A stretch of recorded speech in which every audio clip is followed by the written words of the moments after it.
In Rising Damp, 1974, a grumpy landlord and his strange tenants turned an ordinary boarding house into one of Britain's funniest sitcoms.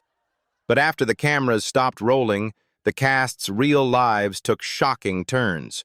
Some died under mysterious circumstances, while others became overnight stars. Join us as we explore their real names and their real ages in 2026. Leonard Rossiter as Rupert Rigsby. Leonard Rossiter was born on October 21, 1926, in Liverpool, England.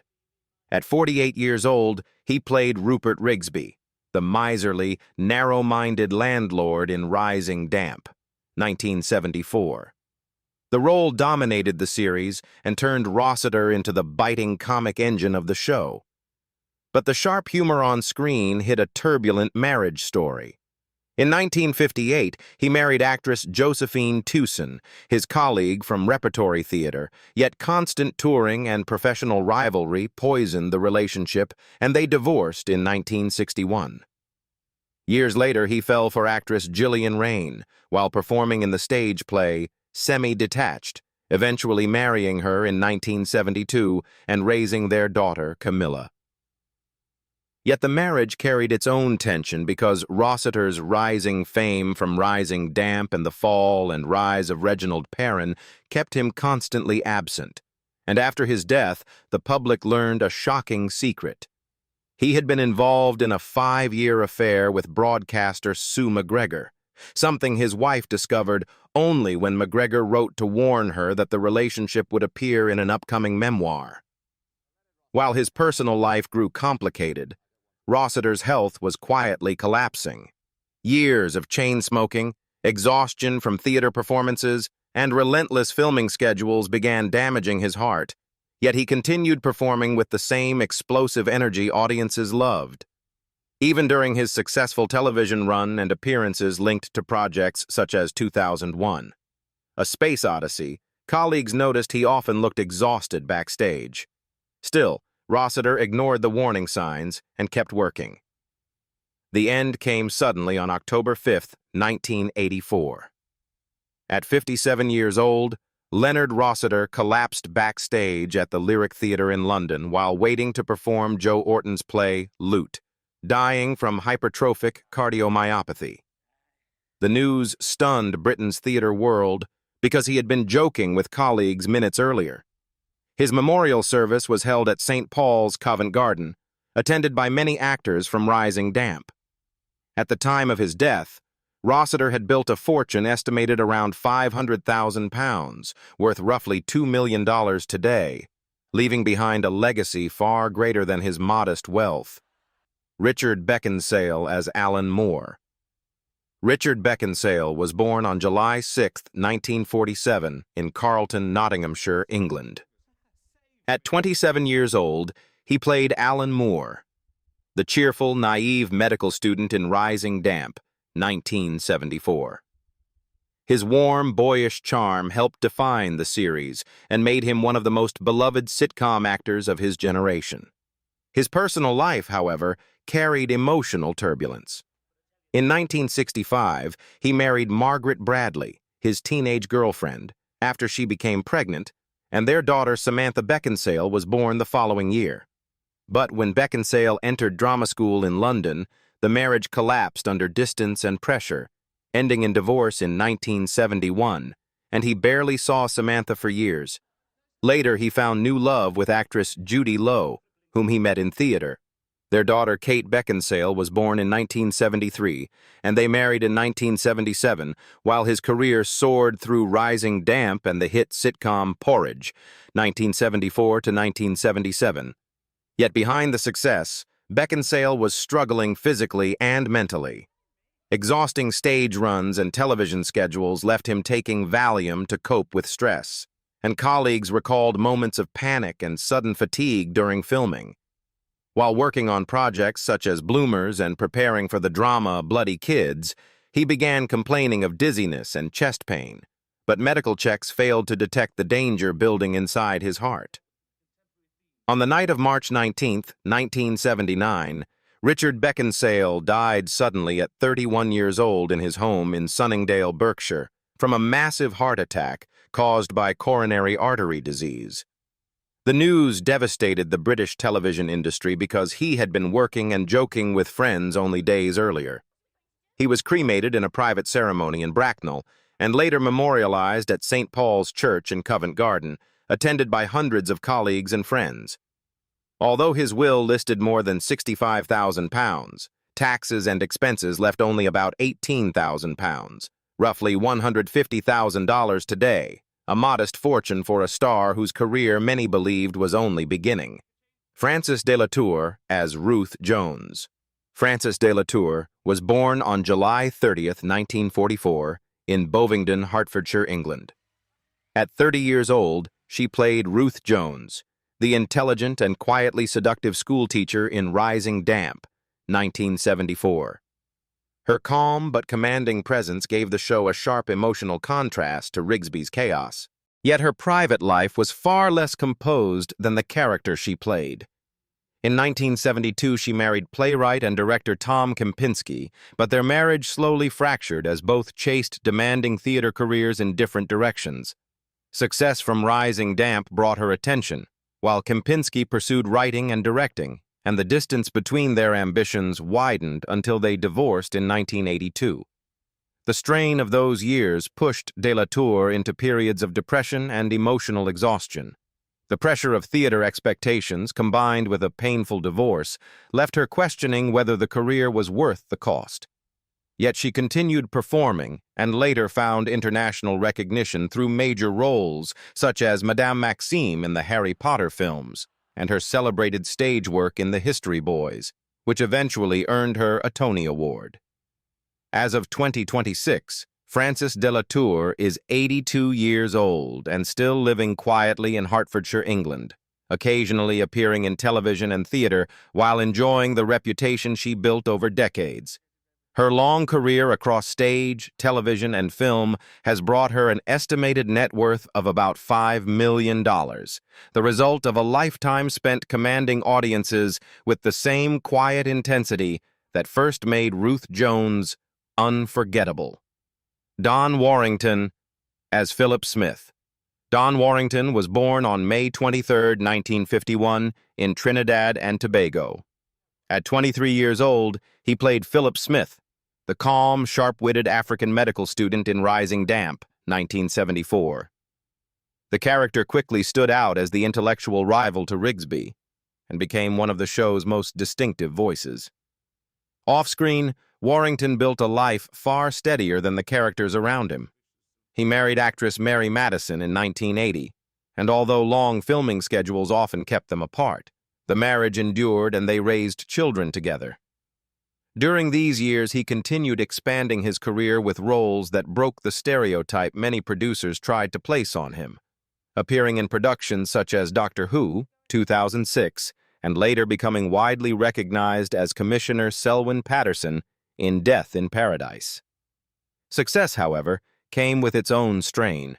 Years of television schedules, stage performances, and public expectations pushed Warrington into periods of intense stress, eventually leading to high blood pressure. Doctors warned him that constant work could worsen the condition, yet he continued acting while carefully managing his health, choosing projects that allowed him to balance performance with recovery. As of 2026, Don Warrington is 75 years old and still active in the British entertainment industry, living and working in London, England. After decades on television and stage, including his long-running presence in Death in Paradise, his career has built an estimated net worth of around $3 million, the result of a lifetime spent quietly shaping British television drama. Derek Newark as Spooner. Derek Newark was born on June 8, 1933, in Great Yarmouth, Norfolk, England. At 41 years old, he played Spooner, the aggressive former paratrooper-turned-wrestler in Rising Damp, 1974. Though his role appeared in only 2 episodes, his intimidating presence made the character impossible to forget. The toughness audiences saw on screen reflected a difficult upbringing. Newark grew up during the chaos of World War II, surrounded by air raids, economic hardship, and constant uncertainty. Those years shaped his hardened personality and later pushed him toward military service in the Coldstream Guards before he left the Army to study acting at the Royal Academy of Dramatic Art. From there, he slowly built a career in theater and television, appearing in productions such as Doctor Who and the film The Offense, 1972. Yet stability never truly arrived. Newark married twice, but both relationships collapsed under the pressure of a demanding career and his increasingly destructive lifestyle. Long nights in theater companies and constant travel often left his partners isolated, and alcohol slowly became his escape. Even while performing with the Royal National Theatre and appearing in projects like Time Bandits, 1981, his drinking habits were quietly worsening. The damage eventually became impossible to hide. Years of heavy alcohol use destroyed Newark's liver and weakened his heart. Friends later admitted they watched his health deteriorate while he continued acting, unwilling to step away from the stage he loved. On August 11, 1998, Derek Newark died in London at the age of 65 after suffering a heart attack triggered by liver failure caused by alcoholism. His death shocked many colleagues who had worked beside him for decades. At the time of his passing, his estate was estimated around £300,000, roughly $800,000 today. The modest legacy of a character actor who spent his life moving between theater stages and television sets. Gabrielle Rose as Brenda. Gabrielle Rose was born on September 7, 1954, in Kamloops, British Columbia, Canada. At 21 years old, she played Brenda, the cheerful young woman in Rising Damp, 1975. Though she appeared in only 3 episodes, her natural screen presence quietly hinted at the long career that would follow. But the path that led her there was not simple. Rose grew up in a family deeply connected to theater. Her grandfather was a playwright, and her father had once been a child actor before becoming a doctor. That artistic influence surrounded her childhood, yet it also created pressure to succeed. She left Canada to train at the Bristol Old Vic Theatre School in England, living far from home and struggling with loneliness while trying to survive in the competitive theater world. Small stage roles and touring productions followed before television opportunities like Rising Damp finally appeared. Success did not immediately bring stability. Rose eventually married actor Hrothgar Matthews, and their relationship had to survive the unpredictable rhythm of acting life, long shoots, theater tours, and financial uncertainty. Raising 2 sons while chasing roles was not easy, and there were moments when constant travel nearly broke the marriage. During these years, she kept pushing her career forward, gradually gaining recognition through films such as The Sweet Hereafter, 1997, and later television appearances including Once Upon a Time. Time also brought physical strain. Decades of stage and film work left Rose dealing with arthritis, a painful condition that affects mobility and daily life. Even so, she refused to step away from acting, continuing to appear in Canadian productions and voice work despite chronic discomfort.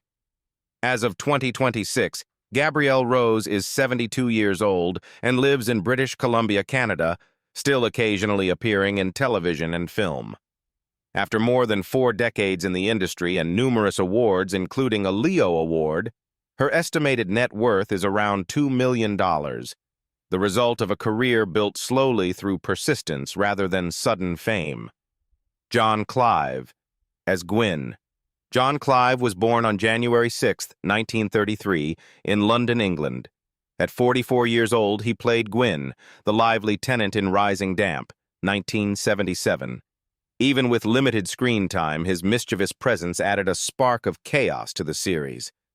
Yet his story began in a darker London. Clive grew up during World War II as bombs fell across the city and families lived under constant fear. That unstable childhood pushed him toward performance as an escape. He slowly carved a place in British cinema, first gaining attention dubbing John Lennon's voice in Yellow Submarine, 1968, and later appearing in Stanley Kubrick's disturbing masterpiece, A Clockwork Orange, 1971, roles that made him recognizable but also trapped him in eccentric supporting characters. Behind the screen, his relationships were equally complicated. In 1968, he married Carol White, and the couple had 2 children, but years of unstable film work and Clive's growing interest in writing novels slowly fractured the marriage, ending in divorce in 1989.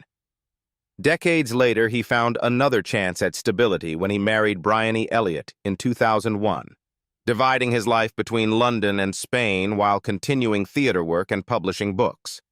Then his health quietly began to fail. In his later years, Clive developed respiratory illness, making long stage performances increasingly difficult. On October 14, 2012, he died in the United Kingdom at the age of 79 after a short illness that ended his long, unpredictable career. At the time of his death, John Clive's estimated net worth was around $1 million, earned through decades of acting, voice work, and writing. Henry McGee, as Seymour. Henry McGee was born on May 14, 1928, in South Kensington, London, England. At 46 years old, he played Seymour, the smooth-talking conman in Rising Damp, 1975. Even in a single episode, his calm delivery and sly humor made the character unforgettable. But McGee's life nearly followed a very different path. As a teenager, he planned to become a doctor, but his father's sudden death shattered those plans and forced him to support the family. Acting became his unexpected escape. After training at the Italia Conti School, he slowly built a career in theater before becoming widely recognized as the straight-faced partner to Benny Hill in The Benny Hill Show, 1969 to 1989, and appearing in films such as The Italian Job, 1969. His private life remained far quieter than the chaotic comedy he performed. McGee had one daughter, Stephanie, and friends often described him as a calm, thoughtful man behind the scenes. Yet the long-running partnership with Benny Hill sometimes left him overshadowed by the louder star, a frustration he rarely spoke about publicly. Then came a cruel final chapter. In his later years, McGee developed Alzheimer's disease, a condition that slowly erased the memory and timing that had once defined his comedy.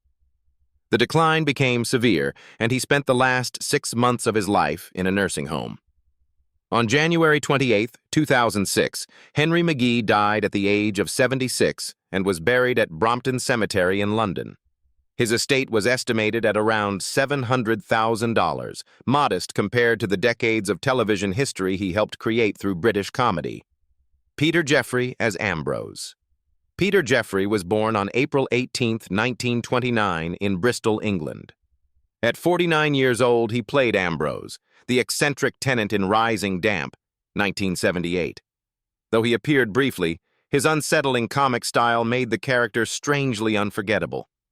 But the confidence audiences saw later hid a childhood shaped by wartime fear. Jeffrey grew up in Britain during World War II, when bomb sirens and shortages were part of daily life. Those harsh years hardened him early, yet he pursued education at Harrow School and Pembroke College, Cambridge, before drifting toward acting. The stage soon became his refuge, and his commanding presence later carried him into productions like Doctor Who and the disturbing film Midnight Express, 1978. Fame did not bring peace at home. Jeffrey first married Yvonne Bonamy in 1955, and the couple raised 5 children. But the relationship slowly collapsed as theater tours and television work pulled him away for months at a time. The marriage eventually ended in divorce, leaving emotional distance between family and career. Years later, he married Jill Jowett in 1990, hoping for stability while continuing appearances in dramas such as The Jewel in the Crown, 1984. Then a far more serious fight began. During the 1990s, Jeffrey was diagnosed with prostate cancer, a disease he battled quietly while still taking occasional roles, including the acclaimed series Our Friends in the North, 1996. Colleagues admired his determination to continue acting, even while his strength faded. On December 25, 1999, Peter Jeffrey died at the age of 70 in Stratford-upon-Avon, England, after the cancer finally overwhelmed him. The loss stunned the theater world because he had remained professionally active until the illness advanced. At the time of his death, his estimated net worth was around $600,000, modest for an actor widely respected across British stage and television. Deborah Watling as Lorna. Deborah Watling was born on January 2, 1948, in London, England. At 30 years old, she played Lorna, the charming tenant in Rising Damp, 1978. Even in a single episode, her gentle presence stood out to viewers. Yet her life had begun under the bright but demanding spotlight of a theatrical family. Her father Jack Watling and mother Patricia Hicks were both actors, and Deborah stepped onto film sets as a child. By her teenage years, she was already working professionally, and her breakthrough came when she joined Doctor Who, 1967 to 1968, as Victoria Waterfield. That success brought recognition, but it also trapped her in a familiar problem for young stars, being typecast as the innocent girl in television dramas. Her personal life offered a calmer contrast. Watling eventually married and settled in Thorpe-le-Soken, Essex, stepping away from constant television work to focus on family life. Still, she remained connected to her most famous role, attending Doctor Who conventions and writing her memoir, Daddy's Girl, while fans continued celebrating her appearances in productions like Danger UXB, 1979. But her final chapter unfolded with shocking speed. In June 2017, doctors diagnosed Watling with lung cancer, a discovery that stunned her friends and family. The illness progressed rapidly, leaving little time for treatment. Just 6 weeks later, on July 21, 2017, Deborah Watling died at 69 in Frinton-on-Sea, England. Her death deeply saddened fans who had grown up watching her in Doctor Who. At the time she passed away, her estimated net worth was about $400,000, reflecting a career spent more on passion for performance than on fortune. Avis Bunnage, as Veronica Avis Bunnage, was born on April 22, 1923, in Ardwick, Manchester, England. At 55 years old, she played Veronica, Rupert Rigsby's bitter ex-wife in Rising Damp, 1978. In just one episode, her appearance suddenly exposed the messy past of Rigsby and added unexpected emotional tension to the comedy. But her story began far from television studios. Bunnage grew up in a struggling Manchester household where money was scarce and ambition felt dangerous. She left school early and worked as a secretary and kindergarten teacher, quietly dreaming of acting. That dream eventually pushed her onto the stage with Joan Littlewood's theater workshop, and her fierce performance style later appeared in films of the British New Wave such as Saturday Night and Sunday Morning, 1960, and The Loneliness of the Long-Distance Runner. Yet the theater world was brutal, especially for women. Bunnage married Derek Orchard, and although the marriage survived, her career constantly placed strain on their life together. Roles were limited, wages uncertain, and she often fought for visibility while appearing in television staples like Coronation Street. Friends later recalled how fiercely she protected her work, knowing one lost role could mean months without income. On October 4, 1990, Avis Bunnage died in Thorpe Bay, Essex, at the age of 67. Her passing was quiet compared with the fierce characters she once played. At the time of her death, her estimated net worth was about $300,000, modest for an actress who had spent over 4 decades fighting for space in British theater and television. George Sewell as Baker. George Sewell was born on August 31, 1924, in Hoxton, London, England. At 51 years old, he played Baker, the suspicious detective who secretly turns out to be a burglar in Rising Damp, 1975. The role perfectly matched Sewell's reputation for portraying dangerous and unpredictable men. But Sewell's life had already been rough long before acting. He left school at 14, worked repairing bomb-damaged buildings during World War II, and later sailed the Atlantic as a merchant Navy engine room worker aboard the Queen Mary. Acting came almost by accident when a chance meeting in a pub led him to audition for theater. That single moment pushed him onto the stage and eventually into television dramas like Z-Cars and the crime series Special Branch, where his tough image became legendary. His personal life, however, rarely matched his success on screen. Sewell married twice, but both relationships struggled under the pressure of constant filming and travel. Friends said he often felt trapped in the very roles that made him famous, hard-faced detectives and villains. Even while appearing in productions like Tinker Tailor Soldier Spy, 1979, and Doctor Who, he worried that audiences would never see anything beyond that grim persona. Then a far more serious enemy appeared. In later years, Sewell developed cancer, a diagnosis that slowly weakened the powerful presence that had defined his career. The illness spread quietly while he withdrew from acting. On April 2, 2007, George Sewell died in London at the age of 82. His death closed the story of one of Britain's toughest television actors. At the time of his passing, his estimated net worth was about $800,000, earned through decades of relentless work portraying some of the most intimidating characters on British television. Ian Lavender as Plato. Ian Lavender was born on February 16, 1946, in Birmingham, England. At 29 years old, he played Plato, a minor but memorable character in Rising Damp, 1975. Though the role was brief, Lavender was already widely recognized for his fame as Private Pike in the legendary sitcom Dad's Army. But that fame came with a complicated beginning. Lavender grew up in a modest Birmingham household and discovered acting almost by accident while studying drama.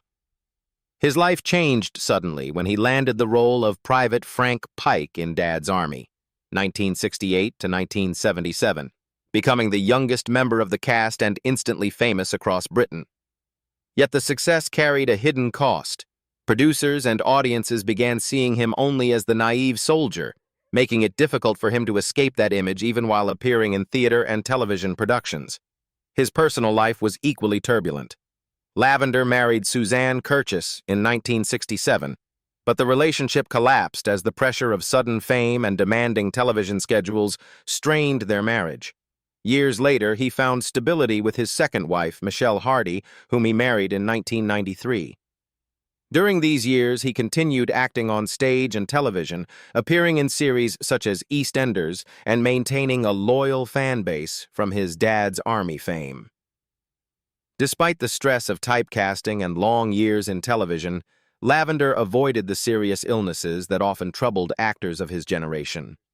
Still, the emotional strain of a career defined by one iconic role followed him for decades, forcing him constantly to prove he could do more than comedy. As of 2026, Ian Lavender is 80 years old and lives in Birmingham, England, occasionally appearing at television events and fan conventions celebrating Dad's Army. After more than 50 years in entertainment, his estimated net worth is around $2 million, built largely from the enduring success of one of Britain's most beloved sitcoms. Time has changed the faces we once knew from Rising Damp, 1974, but their stories remain just as fascinating. Which Rising Damp cast member surprised you the most? Let us know in the comments below. And if you enjoyed this journey through the cast then and now, don't forget to like, subscribe, and stay tuned for more unforgettable TV stories.